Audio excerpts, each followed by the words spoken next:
Hi, everyone. Welcome to the Brooklyn Rails New Social Environment. I'm Madeline, and I have the absolute privilege of being your MC today for a conversation between two amazing poets, Anselm Berrigan and Kyle Dacuyan. We also are thrilled to have the poet Kate Gabriel on board to read today as well to close the conversation, so be sure to stick around for that. This is our 65th event since we began this series in early March, which feels very crazy. And I just want to say thank you to everyone who keeps tuning in and coming to these. It's just been such a special way to gather and to see this grow. So just a few quick notes before we get started. We will be recording this event for the Rail Archive. If you would prefer to not be seen, you can disable your camera by pressing the stop video button in the bottom left corner of your screen. Feel free to eat during this event. We'll keep the audience on mute until the Q&A, so no worries about sound or anything like that. Though if you do have questions throughout the conversation, please do write them in the chat and I'll call on you to speak, or I'm also happy to read a question on your behalf. The Rail team will be helping out with tech, so if you have any technical issues, you can message anyone with a little Brooklyn Rail sort of sign under their video. And our team will also be live typing closed captions, so feel free to turn those on at the bottom as well. Finally, I also just want to note that the Brooklyn Rail stands in solidarity with the uprising unfolding across the country following the murders of George Floyd, Breonna Taylor, Tony McDade, Nina Pop, David McAdie, James Scurlock, Jamel Floyd, Ahmaud Arbery, Rayshard Brooks, Rhea Milton, and Dominique Fells, and in response to generations of structural violence against Black communities. Black Lives Matter, and we will continue to support those fighting for this truth. Before I introduce our guest and host, we'd like to just begin with a brief moment of silence.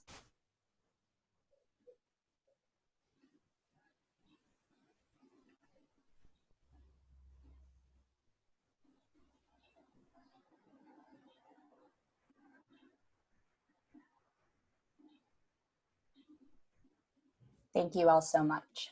So now to introduce our host and guest. Our host today, Anselm, is the author of several books of poetry, which would take me a very long time to read out the titles of right now, but most recently, Something for Everybody from Wave Books. He's the co-chair of writing at the Milton Avery Graduate School of the Arts. He teaches writing at Pratt and Brooklyn College, and we're just so lucky to have him as the Rails poetry editor. He and I have worked together to bring poets from our community in to close these conversations, and that's really just been such a pleasure. And Kyle writes poems and makes performance, and recent writing of Kyle's can be found in Ambit, The Offing, Social Text, and elsewhere, and performance pieces of theirs are at FringeArts and Ars Nova. Kyle is also the executive director of the Poetry Project at St. Mark's, which is an organization that I really think has just proven itself to be a model for community-based education and support in this kind of insane and uncertain time. So with that, I will hand it over to Anselm and Kyle. Thanks, Madeline. Can everybody hear me? Okay. Hi, Kyle. Hi, Anselm. It's nice to see you. It's good to see you too. Just so everybody is fully caught up, Kyle and I met up at the St. Mark's churchyard a few days ago, and we both had masks on and sat outside and chatted 6 feet apart from each other for an hour or so. So it's nice, I think, to see your full face, even if it's at a little bit of a Zoom distance. You're a poet, and also as host of the Wednesday night reading series, organizer and host of the Wednesday night reading series at the Poetry Project. You're someone who listens to people read on a regular basis. And I had a version of that job from 2003 to 2007. And so I have a sense of what it's like to be in a room with people listening, to watch them listen. And I guess the question I want to just try to start off with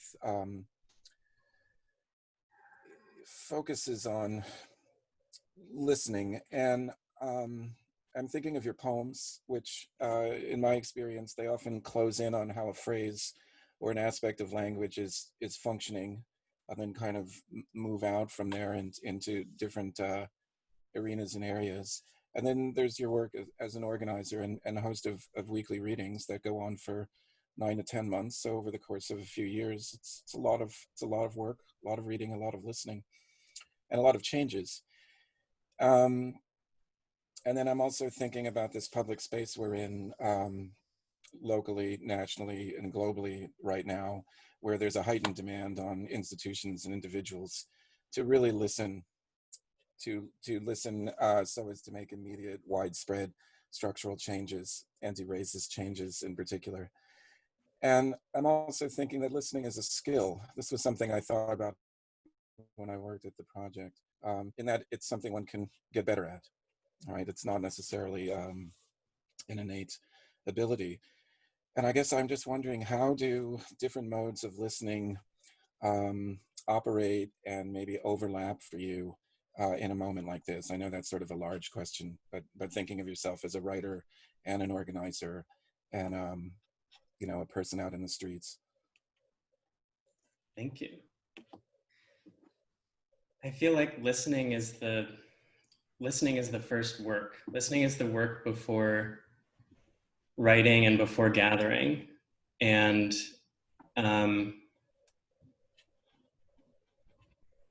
part of my interest and conviction in poetry is this recognition that language is sort of our most elemental unit and force for building different kinds of sociality, different kinds of structure, different kinds of ways of being together.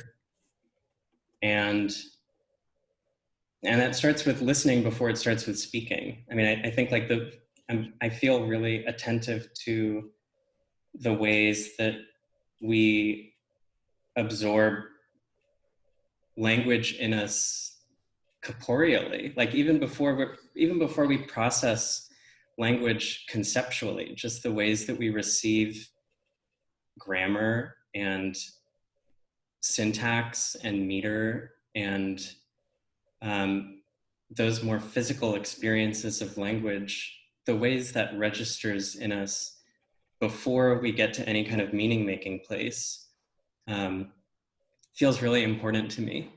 There are readings that we've had here at St. Mark's in the Parish Hall where I feel like so clicked into this other plane of listening, which is beyond like a semantic plane. I feel so zoned into that, or so zoned out of that I have this kind of like Hannah Wiener aura experience of like the language that I'm listening to takes on a color, or it takes on some other kind of sensory experience that isn't verbal, it isn't symbolic, or it isn't intellectual. It's atmospheric, and there's an exchange of energy that's happening atmospherically between the reader and also all of the people in the room. And I feel conscious that like this experience of shared listening that happens in the kinds of poetry spaces that we make here and in other kind of performance presentations of poetry, those listening spaces are,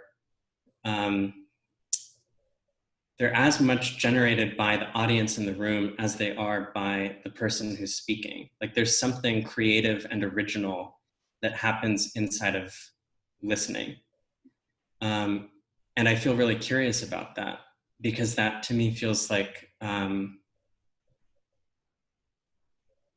that's like where all possibility is. The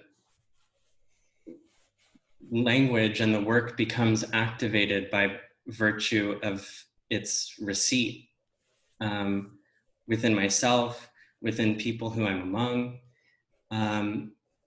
And that's something that's sort of like been notable and challenging, and also really original and exciting as I encounter poetry in these new kinds of spaces that we're having to inhabit right now. Because listening to someone speaking or reading or sharing poetry is so totally different within this digital architecture, versus being in a shared physical proximity of space.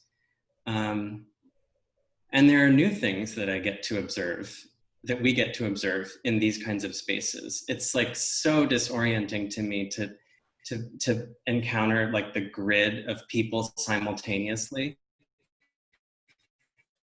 because that visually and socially changes my experience of listening. It's different to be situated in a room with my attention focused on one person speaking and then sensing in my periphery all of the people around me, versus sitting in my place of comparative physical isolation and seeing like a kaleidoscope of people simultaneously. And it's kind of wonderful, like getting to experience this difference. But what I do miss is this, I miss the haptic experience of listening to language with other people, because I just don't think there's not a replacement for that. And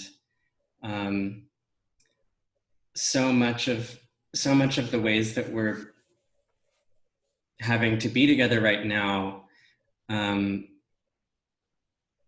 prioritize verbal exchange and visual exchange. And what I miss in listening is this dimension of what I can only call like energetic or atmospheric. We can't transmit that over a screen. And it feels essential to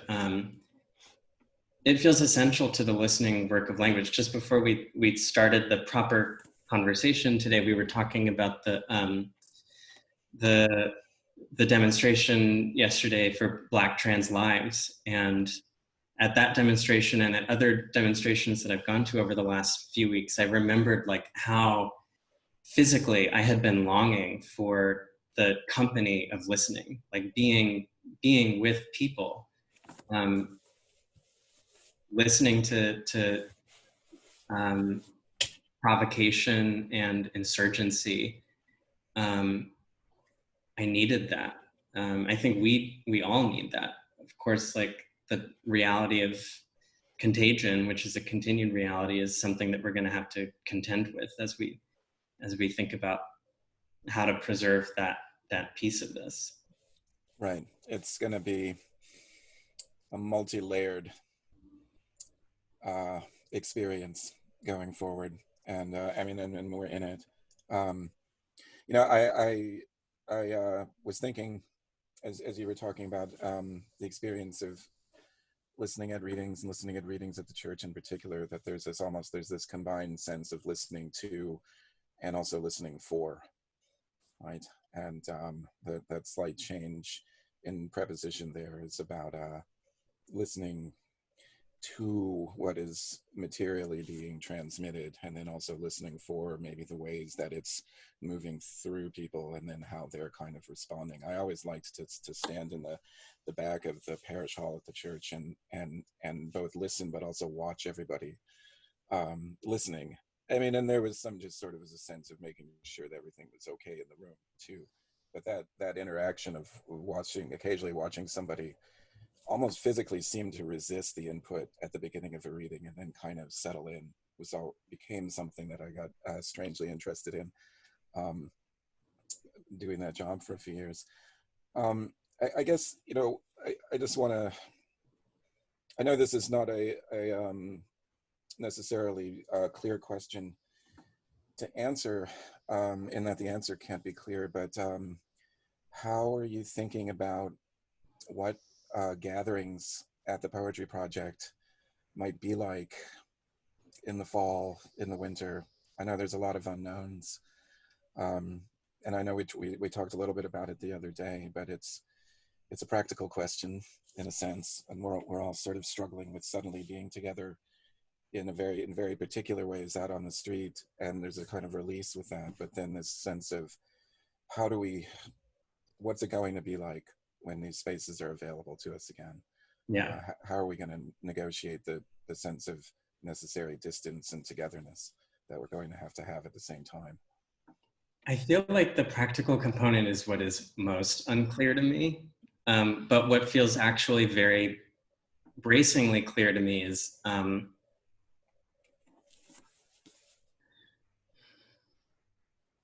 I think that the nature of gathering that has happened here has always been really intuitively responsive to what the needs of kind of like sustenance from poetry are within a given time surrounding St. Mark's as I think of it, as a psychic and geographic place. So practically, I know that people crowded into a room together is not a reasonable expectation for how we can experience poetry here. I'm also having to change what my notion of here is. But I do think that there are ways for poetry and the physical and performed sharing of poetry can still be some kind of anchor or radius for different kinds of gathering. And I've been thinking about like how can we connect poetry to substantive needs that are happening. So we've been thinking about, like, one idea we've been kind of tossing around is this idea of maybe having a food distribution program set up at the church. And we've been thinking about the possibility of having poetry and dance and other kinds of performance happening in one of the 2 yards around here, or in the triangle that's in front of the church. And just thinking about like how poetry can be connected with this very literal sustenance of distributing food. We've also been thinking about how might we encounter one another without shared physical proximity or time. So we've been thinking about like poetry and object making, different kinds of kits and textiles and fabrication that we can distribute to people in their homes to make things on their own time with poetry curated into that in some way. But there's sort of nothing that, there's nothing we can do that replaces or approximates the experience of shared space. So in everything that we're programming and putting together, it feels important to be conscious of the media or format context that we're working in and that's available to us. So we know that like digital formats are available to us, and like we feel interested in that. And at the same time, as I said to you when we talked last week, I also feel like a recognition that we get some digital fatigue. So I'm trying to think of formats like conversations feel great for digital formats. Learning experiences actually feel super opened up by digital formats. We have a sort of hybrid program model that we call discourses that that brings in some like workshop and lecture and discussion and writing. And that feels really well suited to digital formats.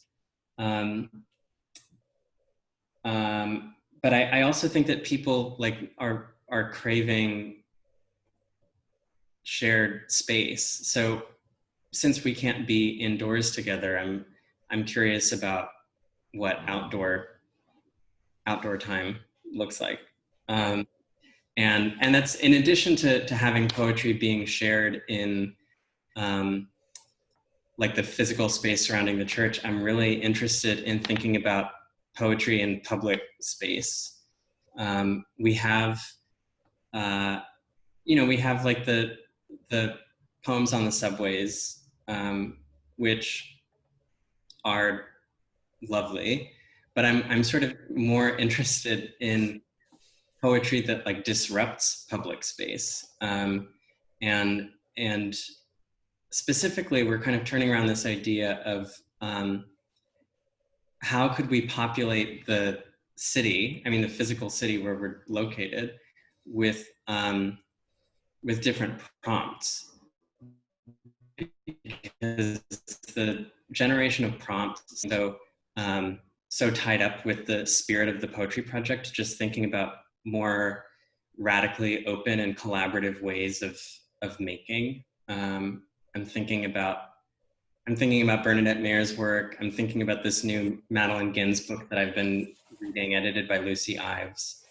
I'm thinking of John Cage.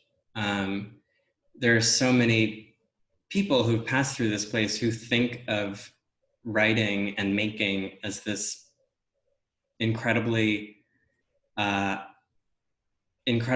experience that includes many participants who shift between the roles of listener and maker. So we're thinking about like, how could we assemble prompts from a bunch of different people in our community and put them on billboards, or put them on the facades of skyscrapers, or on the roll down gates of businesses. I'm specifically interested in like the language of poetry, which is kind of deliberately non-productive. Like poetry is not advertisement. It's not political speech. It's not functional in a lot of ways. And I feel really excited about replacing all of those physical sites of language with these more kind of intransigent properties of poetic speech. Right. Thank you. Yeah, this makes me think, one of the things about when you receive poems in public and you're being told it's a poem, like the frame around the poem says, hey, here's a poem, you're going to have a poem. You're on the subway, you're going to read a poem on the subway. That is the function of it. It's sort of necessary from the organizational perspective to do that. But then it takes away that kind of, that blurriness, or that kind of occasional near opacity when you respond to something and it is in fact a poem, but you actually don't know if it's a poem or not. You don't know what it is. There's some strangeness to it. It makes me think prompts for poetry in public could include sending poets out to walk the streets with microphones to just pick corners to stop and read poems on, or to read while walking, or to just sort of to create a different kind of moving structure. Prompts for reading as well as prompts for writing, I suppose. This also is making me think of your poem Incitements, and its list of different kinds of instructions in that mode of poem. And actually, I'd like to ask you to read something now, and it certainly doesn't have to be incitements, whatever you like, but it'd be lovely Sure. to hear a poem. I'm gonna read this poem, Fragile Please. Partly because of the question you're asking about listening, and also because I'm thinking about the ways language and different languages, not only English, sort of structure consciousness, and structure the ways we think of ourselves internally, and the ways that we think of ourselves kind of relative and socially. Okay, this is Fragile Please. Romance is a glottal terroir composed in the imaginary. We require an elsewhere to proceed, proceeding being the premise in the first place. Shelley or the night speaks in and of vernacular, a tongue of other local the story or conditions have occasioned. Everything in the romantic sense is crossing, producing, manifesting especially. A claim is required for a sentence of romantic type to proceed. The mutual definition of subject and object is a fiction of grammar unique to the West. West, an imaginary fixed from what meridian time, and imaginary, but only in the Western sense of a line with eastward and infinite appetite. West is a tautology gluttonous with self. English has romantic grammar, but we consider it Germanic. How does it develop? Through story and through syntax. The scaffolding of empire is speech in its sprawl. The night is narrative and literal. The story is a matrix and a script of order. And in the voice of who possesses you, you learn to form a mind. I have a dream. I am reading a poem by Elaine Equi called Manila Eclogue. All I remember is a line, green comes from freedom, which feels now waking very Rukeyser to me. Also Kandinsky concerning the spiritual in art. Also this ink with which I am writing, Erbim Vera Seda, is an eclogue, a morning poem, Obad. I cross my vowels and consonants, and in the pleasures of sound, I am freer incrementally from what it means to mean. Reading in a dream, I am writer, and the sound that makes the writer from the work which she is making, the work which is a place I excavate through reading the text exponentially more archaeological, the deeper in I go, and nauseating and delicious when language becomes sense without a referent, a haptic total. I am tracing green and what it spools. I woke too early, I think. It troubles my loved one like a cat, territorial insofar as time. I am in the way of his morning ablutions. So I sit in the kitchen high chair, unusably elevated perch, meant for quickly eating, opening envelopes, while to my left, the green Kit Kat clock wags its tail, a gift from him for us. Green is time and the envelopes for business reply, the postage prepaid to make the payment. In front of me, the top fold of a piece of paper proclaiming, this is not a bill.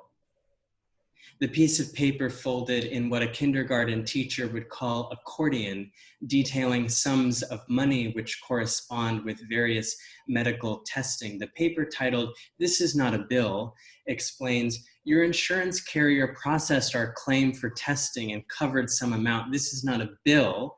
This is just the part you owe. This is the deductible. Signed, Sincerely Patient Billing Customer Service. What I like and despise about language are the inherently transubstantive properties. But things do cling also to reality in spite of nomenclature. Tried to cook an apple, regrettably one had spoiled the bunch. In Tagalog, sentence structure is often verb first, then object, then the subject. Spoiled the bunch, the one. Subject last, or what we think it is, I am the vocalizer at the end, though what I use my English here, call end is in Tagalog, a place equal with any other within a structure more circular. Who went in to make it? Well, the Chinese, the Malays, the Arabs, the Indians, the Japanese, the Spanish, the Americans occupied the language, which changes my throat, my mouth, where the stresses and the tones fall when I speak are accreted and eroded with extractions and exchange. The tongue, I am a tourist to Tagalog, unadulterated by its colonizers, comes from the river. I am here, the I apart from me, there, the river dweller, yes, is two circles, like binoculars, I am waiting for what crosses the apertures that I may classify, and in classifying, the eye apprehends further constellations by which a navigation happens. An archipelagic feeling not unlike oceanic, but what I feel deep connection to is what is fractured and beyond me. One must believe in what, believe in must what one. This is not a bill, ceci n'est pas la vie, c'est toute der Welt immer ein Erlebnis, kai begann ist dieser Traum ma vie, mein Welt ist nicht. Lalaki immer ist, ni tout n'est pas somebody.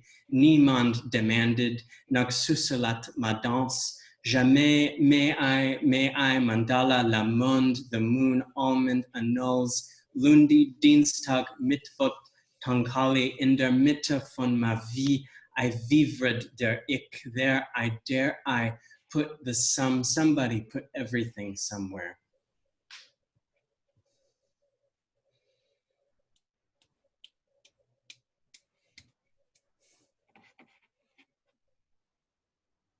Thank you.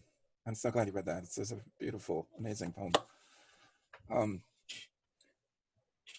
I'm just curious. I'm curious. I know this is a piece you're working on, and I'm just curious how. And it's going to be published in the Brooklyn Rail. That's the plan. So everybody will see it. It's got this beautiful long lines. You know, like a long 20-syllable line, like Frank O'Hara's Joe's Jacket or something like that, but a different form. How has it been for you to write? How is working on your work been these past several months, and also, you know, the past several months and the past few weeks, and has it been up and down? Have you been able to be steady? I mean, how is it happening for you? It's been sort of up and down. At the beginning of the quarantine, I felt really quiet. And partly that was because I think so much of my writing practice is tied up, like you're saying, with kind of my work and listening practice. I'm reading other poetry constantly, I'm listening to other poetry, and I'm thinking of all of that socially. And so I feel like the journal, where I do a lot of note taking about what I'm reading and what I'm listening to, and also just what's happening in my life, all of that, you know, all of that combusts together. And so we went into our different shelter in place situations, and the rhythm of my living felt really upended. And so I was really quiet. And then I've been working for a while on this performance piece that was going to, that I was going to be sharing with some collaborators in April, and that obviously didn't happen. And it was sort of disorienting to have worked. I'd been devising this performance piece with poetry and movement and video elements for like a year and a half. And it was sort of, I just felt disoriented, not even disappointed, but disoriented about like, what does it mean to have worked on this performance that never happened, to have spent this time, like, you know, I'd been working every weekend and having really deep correspondence and collaboration with this group of people to make this thing that we never ended up sharing in the way that we expected to share it. I didn't feel disappointed because even though we didn't share it publicly, I felt really grateful for this extended collaboration that we'd had. And so we still felt this desire to make something. So probably around the middle or the end of April, we decided that we wanted to try and make something from like the marginalia and skeleton of the other object, the other performance object we had made. So I've been in really ongoing correspondence with this group of collaborators, thinking about like cultivating material from our respective journals and from movement exercises and from different people's reading notes and different lists that we've been making of things to do or reminders or practices or things that we're cooking, or, you know, just really assembling like all of the rawest language from our respective lives and thinking about what we can make out of that.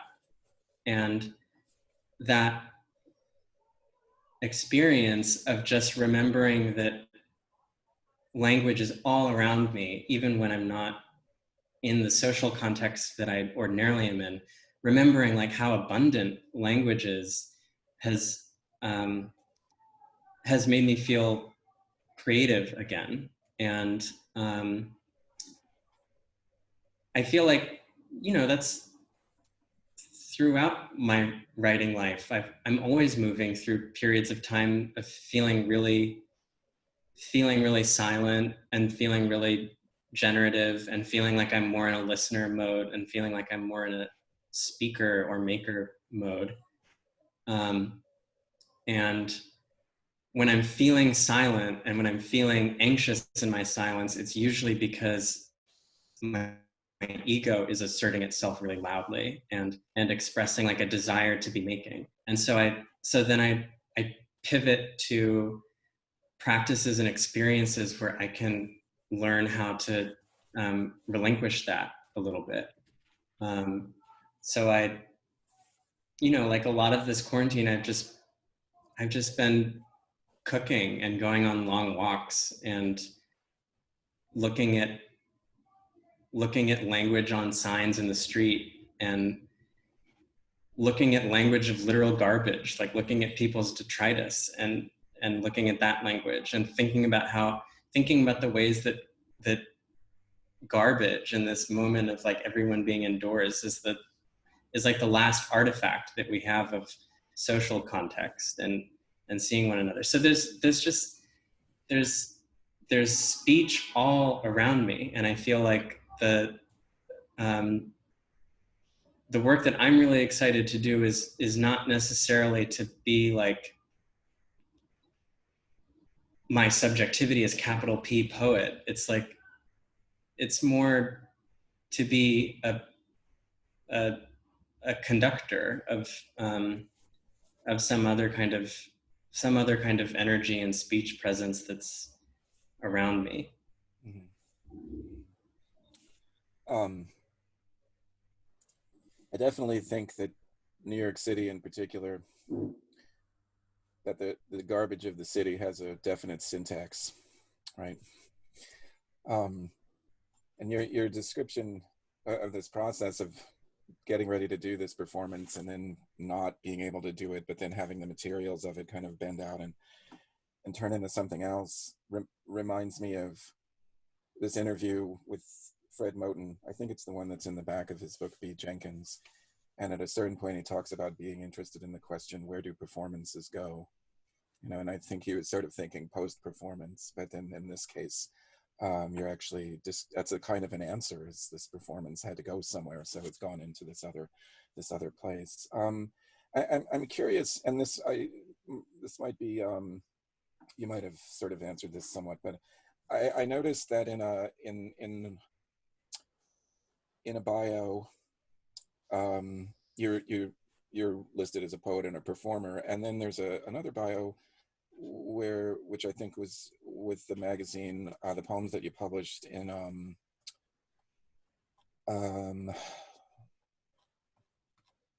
the two poems in, what's the magazine called? Social Text Journal. Mm-hmm. Yeah, and it seemed in there, maybe it was there or a different journal, but you're the performer had changed to performance maker.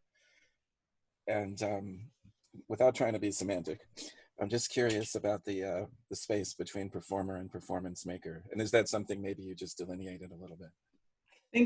I feel like performance maker is probably more closely and truly approaching what I think I'm doing.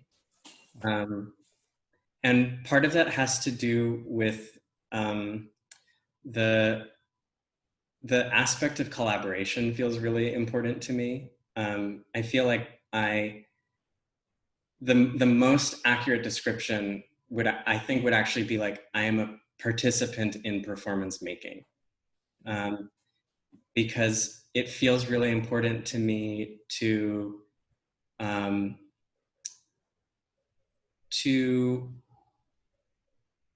work with other people in such a manner that we're all calling upon different media and interests and practices. This performance piece that I was talking about that was going to happen in April, I had been collaborating with someone who is primarily a movement artist, someone else who who identifies more as a choreographer, which is like slightly different from being a movement artist, someone else who makes video, someone else who does sound production. And we were kind of all thinking really circularly about the different things that we do, both the things that we feel like we maybe have the most experience in and the things that we feel most naive about.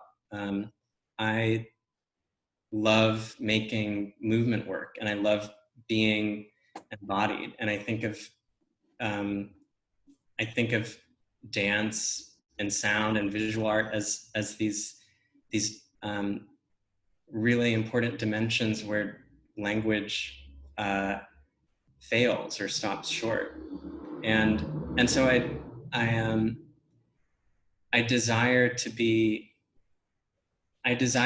in a community of performance, and to be in a practice that that's calling upon a bunch of different makers, and that sometimes is requiring me to be more of a receiver or more silent. Right. Let's see. Well, it's 1:41. Do you, there's one other thing I want to ask you, but I kind of want to ask if you'd like to read another poem first, and then maybe if we have time, I'll ask you the question, or we'll go to the questions from the audience. Okay.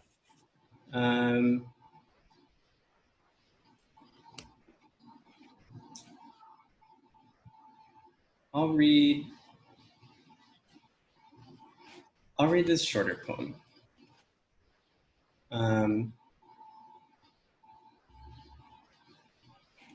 Which is Sex Fills with Memory.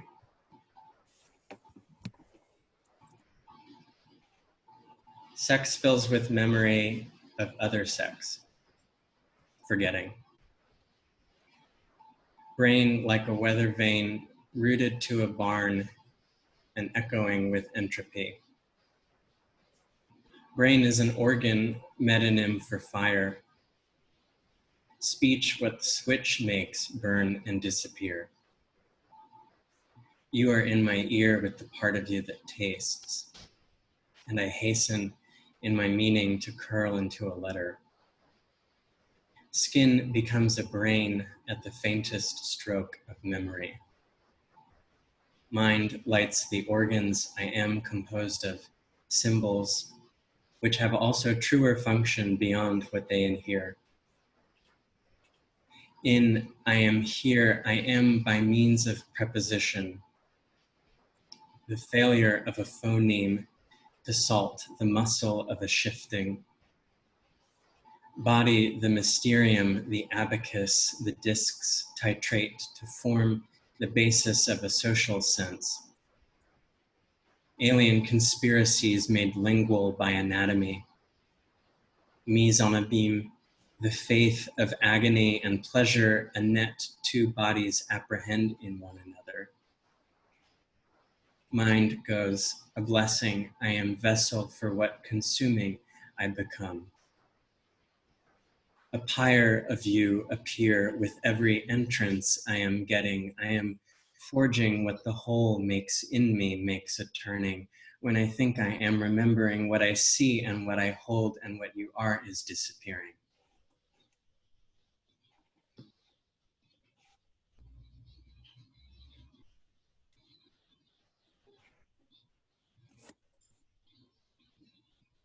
Thank you. All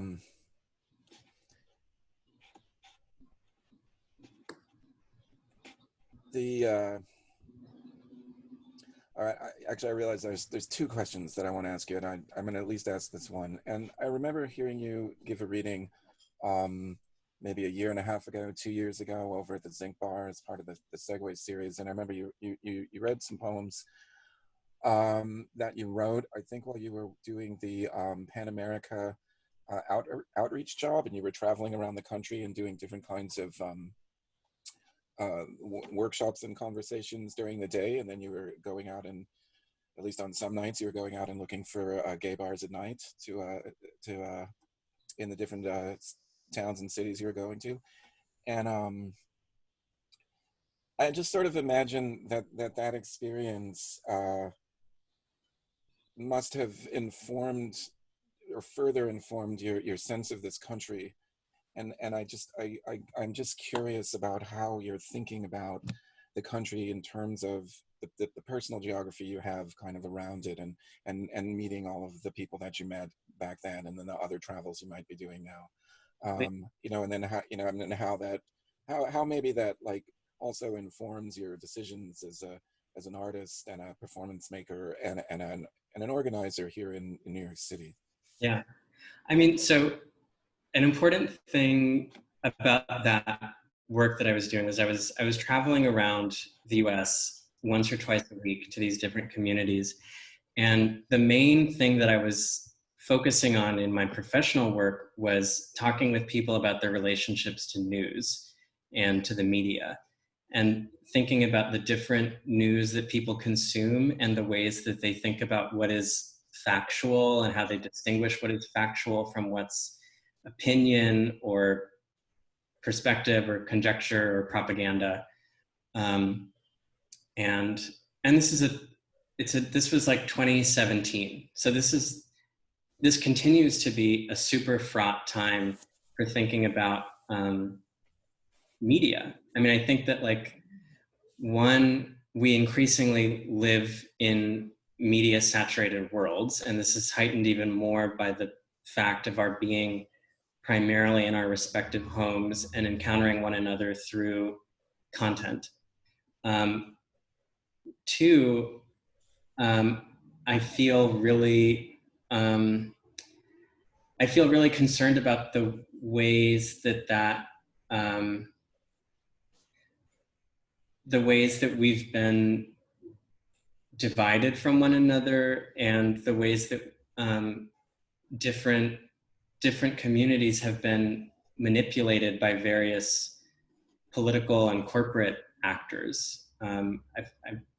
In that role and beyond that role at Penn, I am thinking about, you know, how vulnerable we all are in our various algorithms to receiving content and information that just reinforces whatever positions and biases we might be composed of.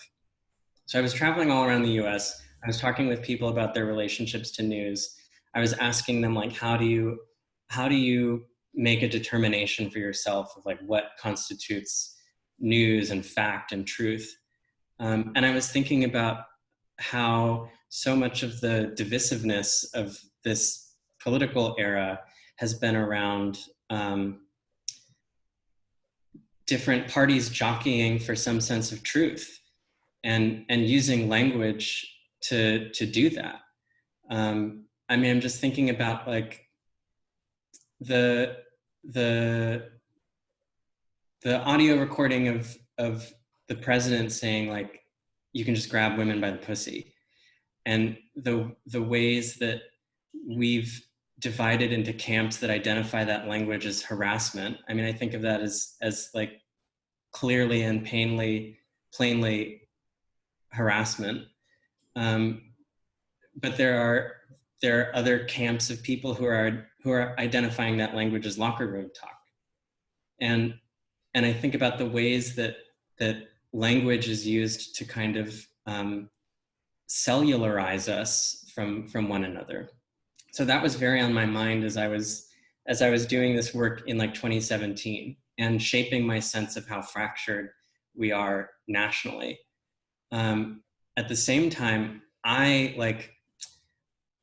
I try to think of myself relative to some kind of idea of nation or home, I mean, I feel like inherently very nomadic, and that has partly to do with my parents. My father is from the Philippines. The Philippine national identity is nomadic. I mean, it's an archipelago. It's 7,600 islands that were never meant to be a nation, that the nation was sort of stitched together by colonial and Catholic force.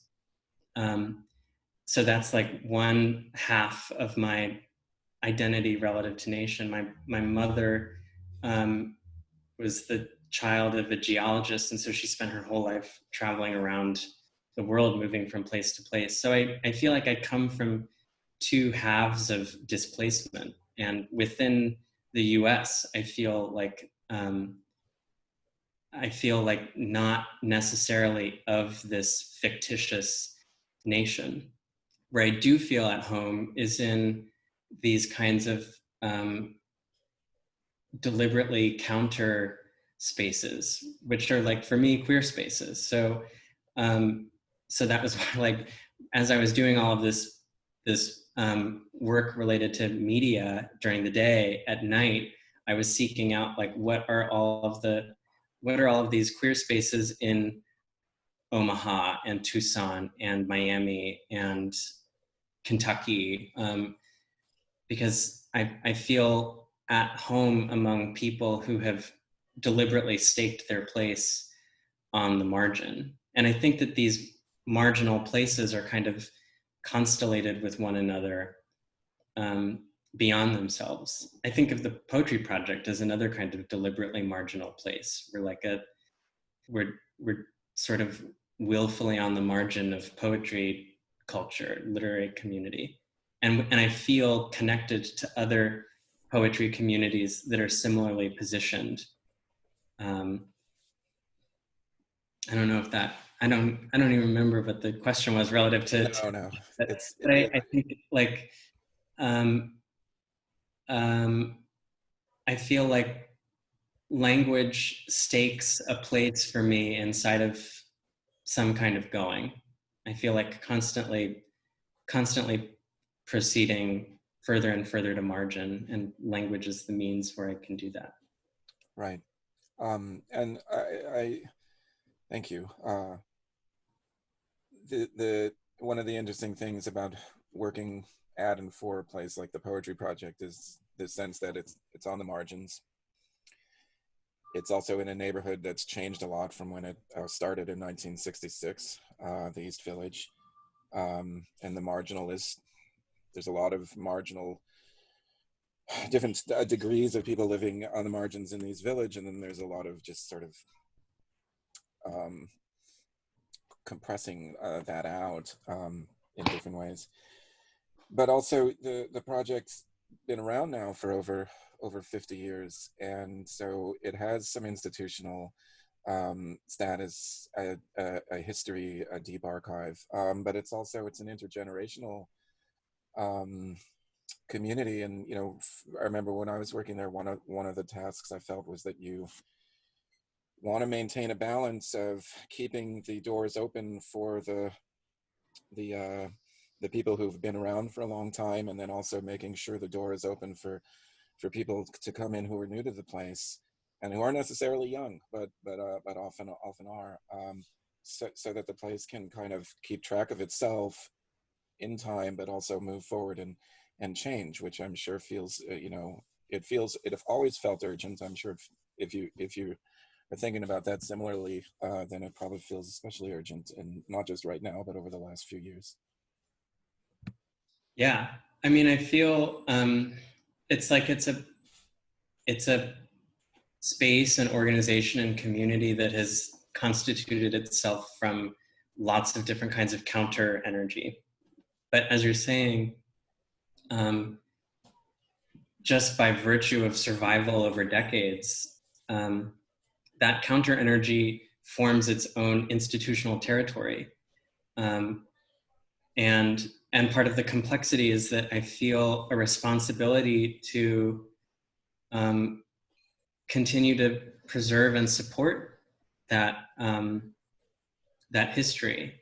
So how can we continue to be a space that's generatively premised on different kinds of counter work, while at the same time honoring and making continued creative space for, like, this really rich community that has formed this place. And I think that there's no easy answer to that, other than that I feel welcoming and supportive of disagreement. I think I feel like part of the work of being a cultural administrator is to know when to be an arbitrator and when to let disagreement be itself productive, because I think that like some moments and experiences of tough critical engagement are actually really forward moving for our culture. Like we need to have conversation and tension that maybe feels discouraging or intimidating, or see these things that we don't want to see. You know, like we need rupture to happen. And so part of the work of the cultural administrator is to be like a care worker around that, to like to provide space for that to happen productively, generatively, and with some degree of like improvisational infrastructure. Like the complicated part of this job is like we're building culture from the middle of culture happening. It's like I can't see, there's no telos that I'm looking through the future into. I'm kind of just having to intuitively be in the middle of things and shifting and repositioning as critique and culture making happens. Mm-hmm. That sounds familiar, and circles us back to listening in a way. I would love to continue talking with you, but I think now's a good time to maybe have Madeline take on the question part, and then also we get to hear Kay read. Yeah, let's do it. Thank you both so much. And Kyle, thank you for sharing your poems. This was just so incredible. And I can't wait to keep talking through some audience questions. We're going to start with Bob Holman, who we're super lucky to have here today. Hey, Bob, I am unmuting you now. Another amazing New York poetry figure. Bob, can you unmute yourself? Yeah. I just did. Wow, it's great to be free and unmuted. And super duper to be listening in all these new ways to you two guys. Thank you so much. You know, it's like a pause. Some people are saying this time, and when you can reflect, and you have, you know, we're also busy doing all the time. Now we can talk about it, and you guys did. It was a wonderful, wonderful discussion. One thing just off the top is when you start thinking about garbage as poetry, Kyle, you got to go to Jane Cortez. I mean, really, her poems about Harlem garbage piles get right in there with the rats. And, you know, what's so incredible is to have students see garbage as beauty, which she did, which can be taken any place, especially when you're up in Harlem. But what I wanted to ask about here was, well, it starts off with you as a performance maker, you know, as opposed to a performer, as opposed to a poet. You know, from my perspective, people have been taking away the work that poets have had,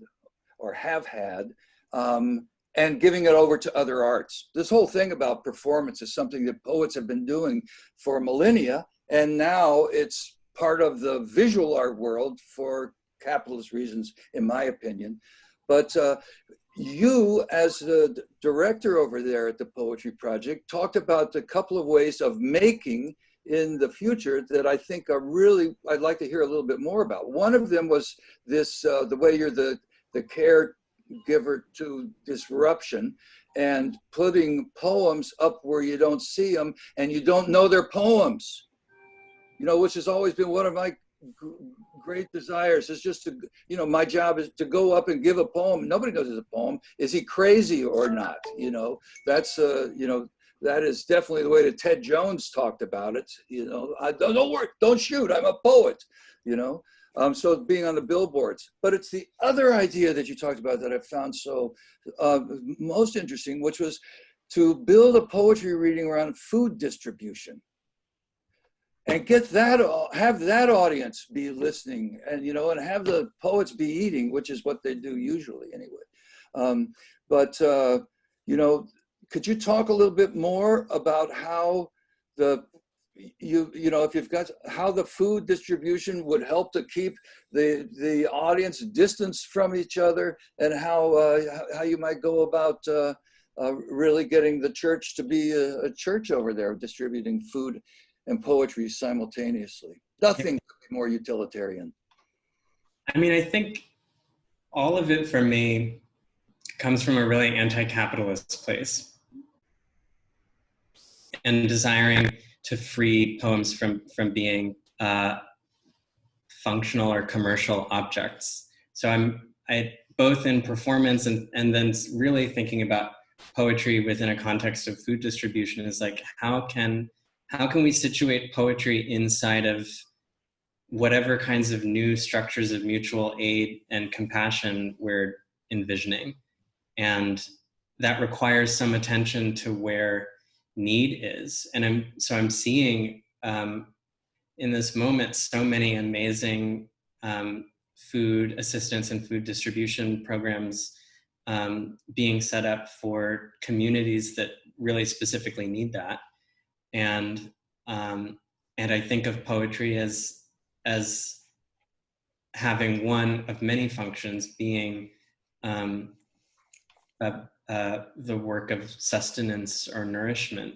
So I am just interested in putting poetry proximate to work that is very deliberately care, and that is outside of the food distribution program we're imagining is not a program where it's not like a farmer's market or a CSA. We're thinking about literally just preparing packages of food from the church and distributing them to specific communities who need them.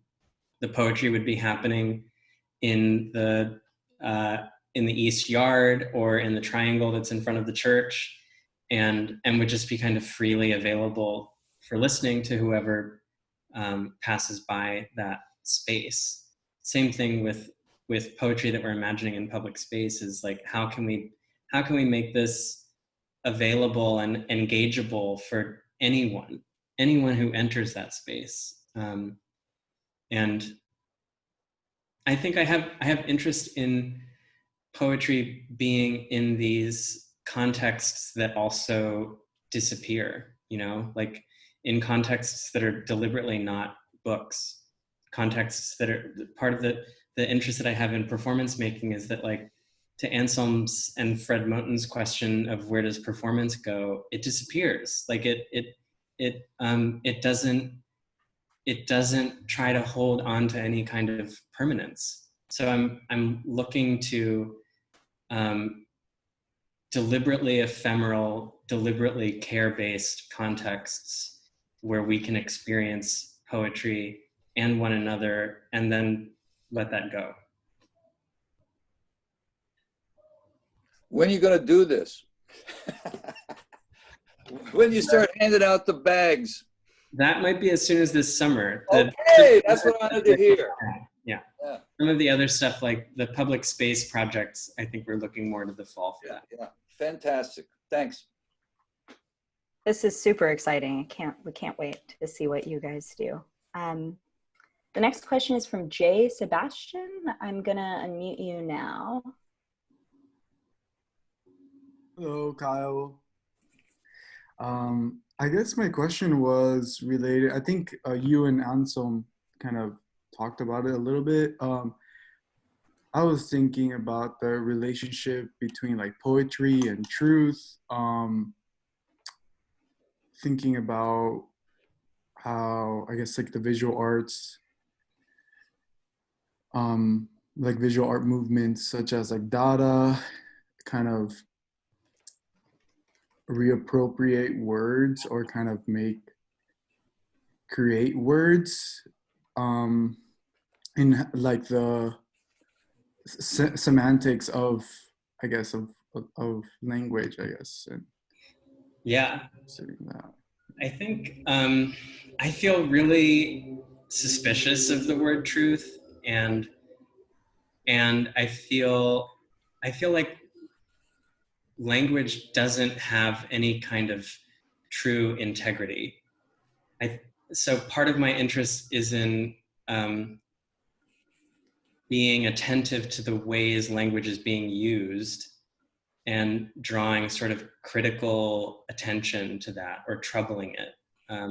Because I think constructions of truth end up getting deployed to enforce authorities that I always feel suspicious of. Like what we receive as truth to uphold like the fiction of a nation, for example, feels to me really dangerous. And so I feel like part of the work of the poet is to be like a magpie, to collect all of to have like really deep attention to all of the language that we're encountering on a daily basis, whether it's the language of news or political argument or advertisement or garbage, and to sort of say like this language is not a given. Like the meaning that we're investing in this is not inherent. It doesn't have.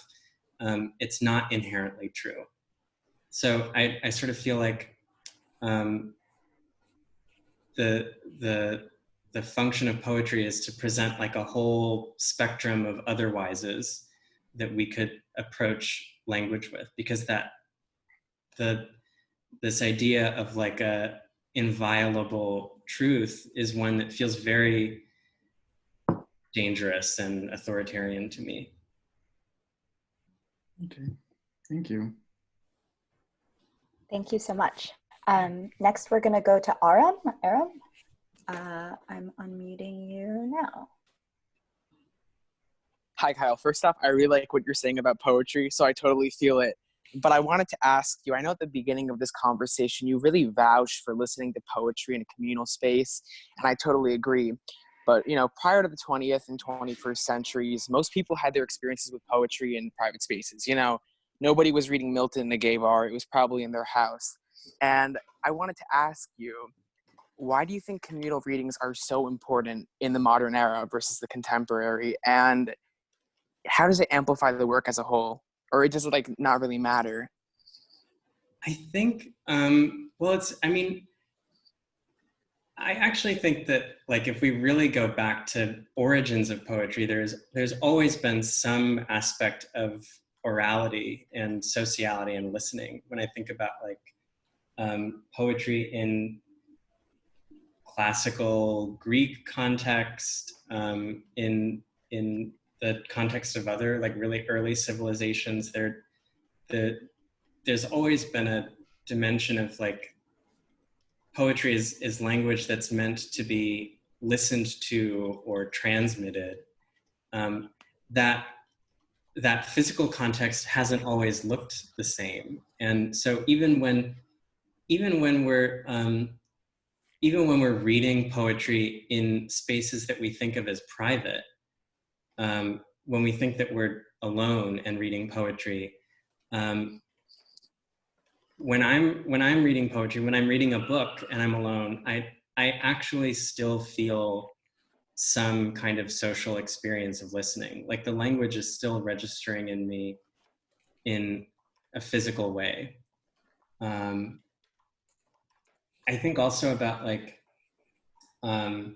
these Silver Age Russian poets like Mandelstam and Anna Akhmatova and Marina Tsvetaeva, who, like, for them, their poetry was so dangerous in a national context that they would recite it to one another and be like, they would be the bearers of one another's poetry because it was too dangerous to put in print. So I think that like, even when I think about like the ways that poetry lands in us physically, even if we're not in the physical space of a shared room, like it's still registering in us in some kind of social and corporeal way. Yeah, I'm not sure whether that answers a question of like how is shared listening different from a private experience of poetry? I think they're continuous with one another. And I also think that like the ways that we experience poetry privately are porous into the ways that we experience it socially. I think the ways that we experience it socially pour into the ways that we experience it privately. I think that we have, I think that part of the reason there's been so much poetry experienced and gathering in the last half century has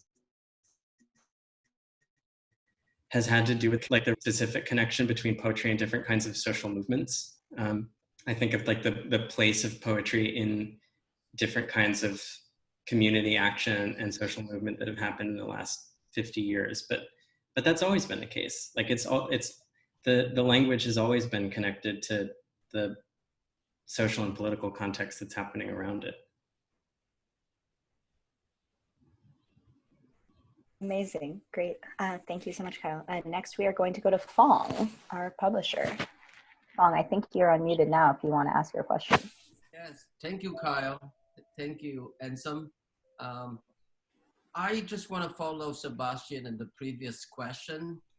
And since Kyle have already mentioned Akhmatova, who was Howard Rest, as you remember, but the idea also came to mind right now for me.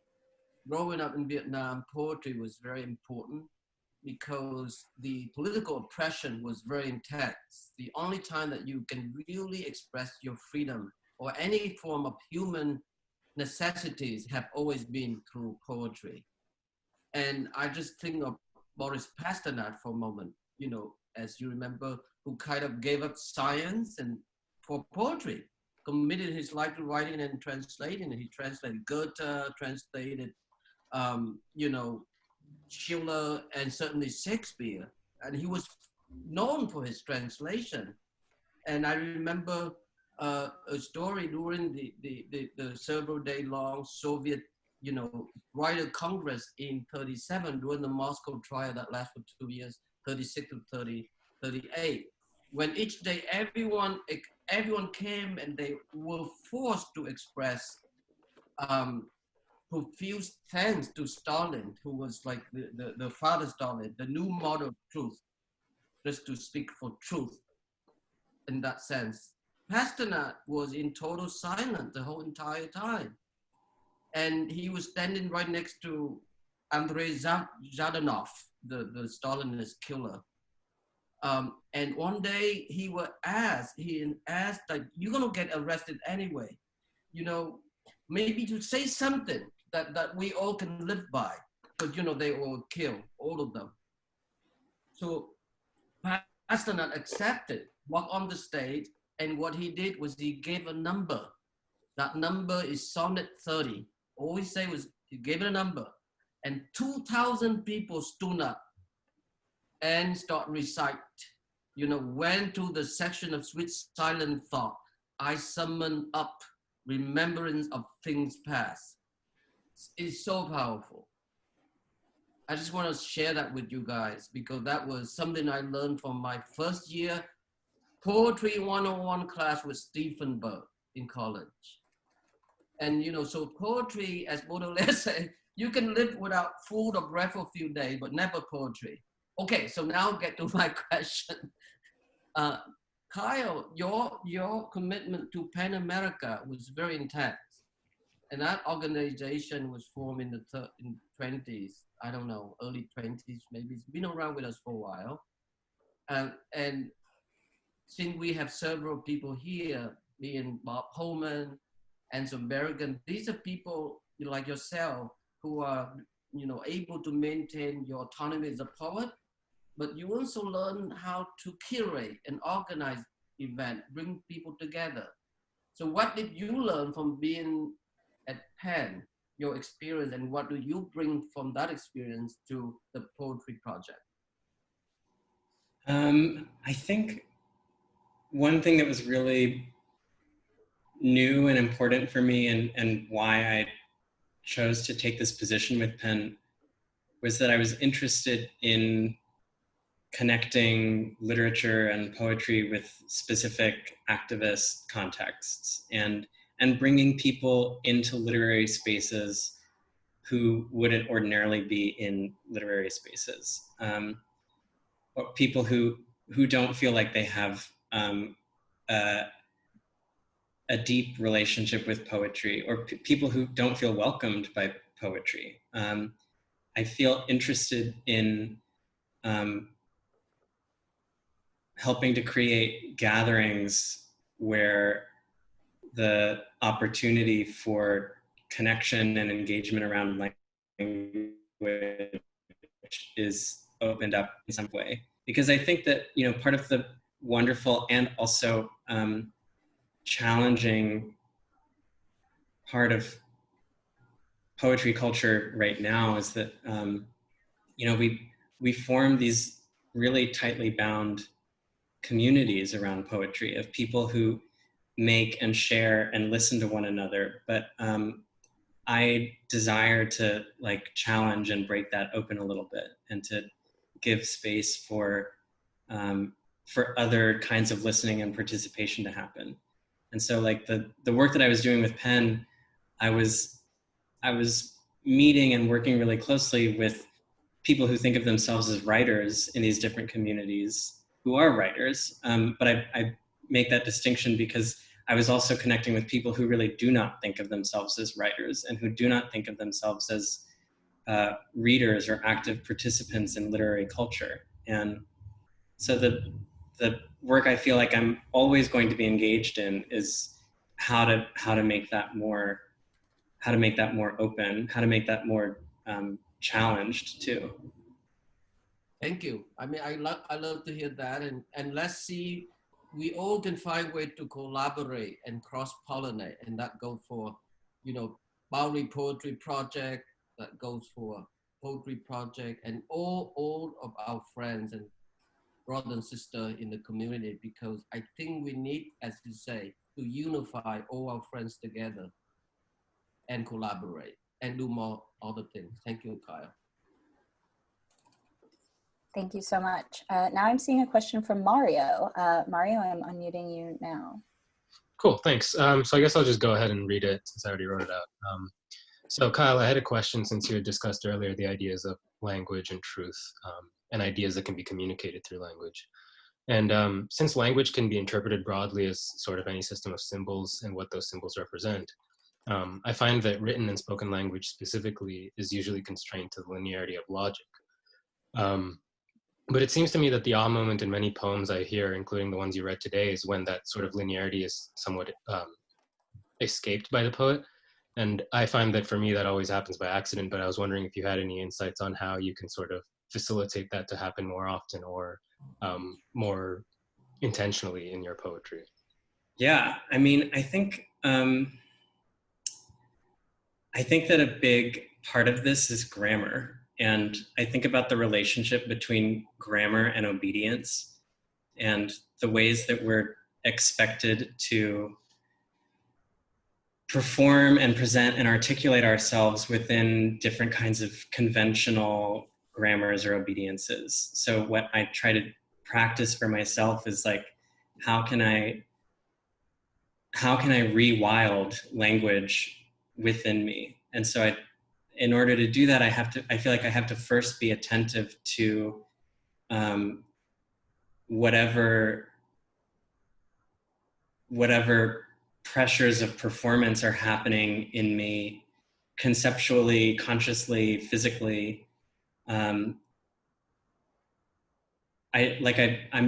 someone who, and I'm sure this is true for everyone in this conversation, like we all are presenting different versions of ourselves. We're all presenting and speaking within different versions of ourselves, depending on whatever context we're in. And so I just try to meditate and practice attention to the ways I'm differently inflecting within context in order to like bust that apart in some way. So there's one piece that feels like I need to pay attention to whatever forces of stifling are happening within me particularly. And then the other thing is like, I need to pay attention to the spaces where I feel most verbally free and that's part of like my interest in dancing, because like when I'm in movement, when I'm in a dance practice, like my language feels opened up in a new way. It's also true like in dreaming. So I do a lot of writing right after I wake up. I try to not engage with news or content for like 2 hours after waking up.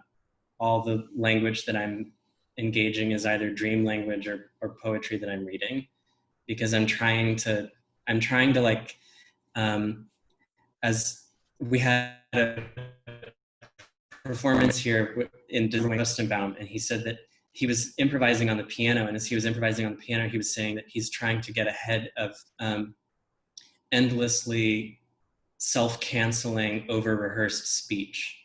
And I feel like that's also what I'm trying to get ahead of that. I'm trying to get ahead of the impulse to cancel or mold or censor my speech and find what's like a little more unmanageable.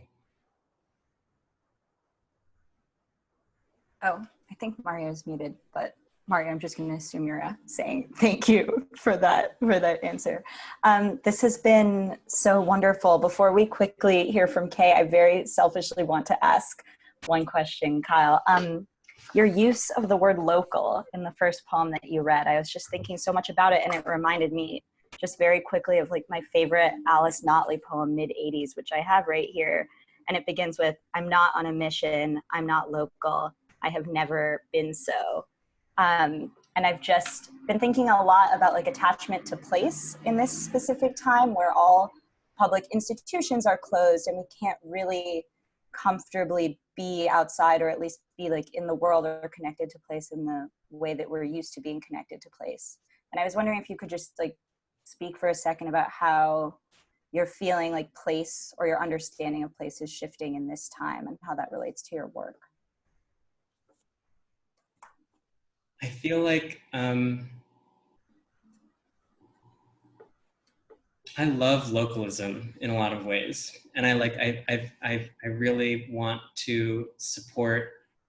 I really want to support local spirit, and at the same time, I feel like I'm kind of a constant tourist of different locals. I mean, that was very literally my work with Penn. And in some ways, I feel like that continues to be my place within the hyper locality of the poetry project and downtown culture. I feel like here, but kind of temporarily here. And I think that like as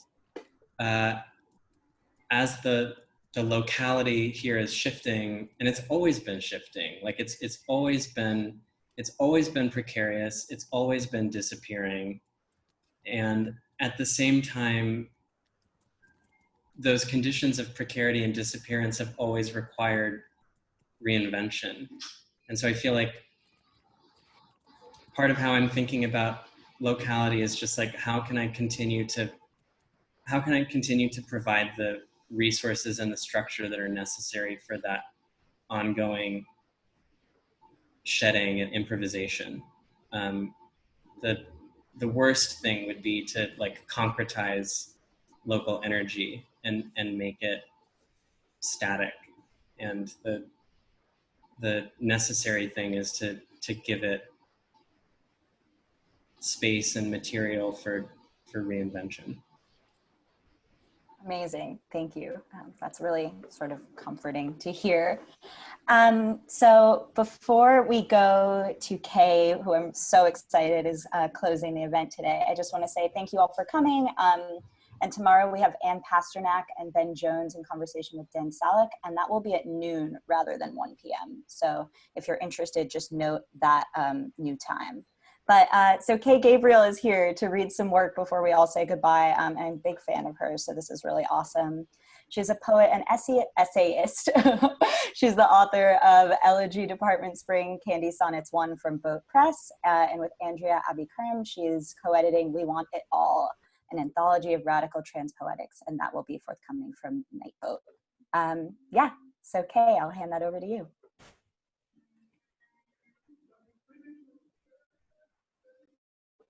Is my audio? Thank you so much. Yes, wonderful. Okay. Thank you, Kyle and Anselm and Madeline. It's wonderful to be here. Thank you to the Rail. This is just fantastic. I guess, what do I want to say? First, solidarity to everyone in the streets fighting for Black liberation in a way that's touching everyone's lives. I guess in this moment of many kind of emotions that are adequate to the occasion, one of those is grief, and I also want to mark that today is a year since the poet Kevin Killian passed. So I'm going to read a couple of poems that following his death I wrote for him. And these are 4 sonnets without an H for Kevin Killian. Everyone can hear me? Yeah. Wonderful, thank you. Sonnet without an H for Kevin Killian. Not for, like, anybody, Kev. I'd twunk out for you and accoutrement. I've got no letter 8, no 12 a.m., not even an article nor a crummy demonstrative. In Greek, no letter but a diacritical wobble. It tells you to puff. One Greek name for wood and matter, a second for Barclay's materialist bimbo, an Argonaut twunk lost like a duffel bag in transit. Kevin, I lose no letters of your name, or mine, or Candy Darling's. Our common initial good in small, like 1 or 2 doses, but okay, I take it again. Soaps for dinner. Oh, never end, despair, peel, expire, or multiply. But did Olympia Dukakis really play a transsexual stoner landlady from outer space? Look, Kevin, Mrs. Madrigal, cryptic Marquesa, grooms a multi-generational plot. Baroque in a pixie wig and momming a transplant. Oh, license to rent, decrepit wife, don't make me cascade from marvelous peaks to an uncomfortable end on a mattress in Denmark. Candy says, I'm an angel of a future decade bearing good news. Surrender now, wimps.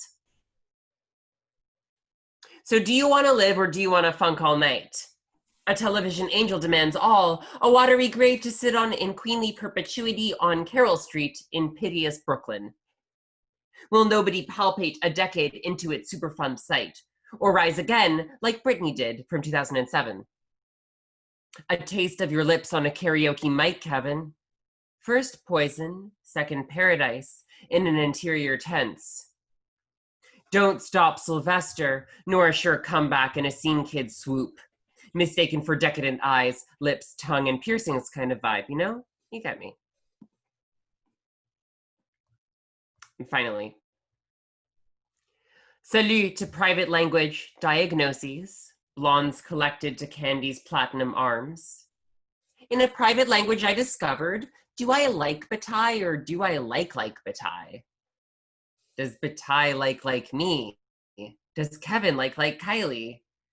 Nobody will learn until a volume of your collected works cracks open to elegy, or dance moves on a misadventurous floor swinging my bag.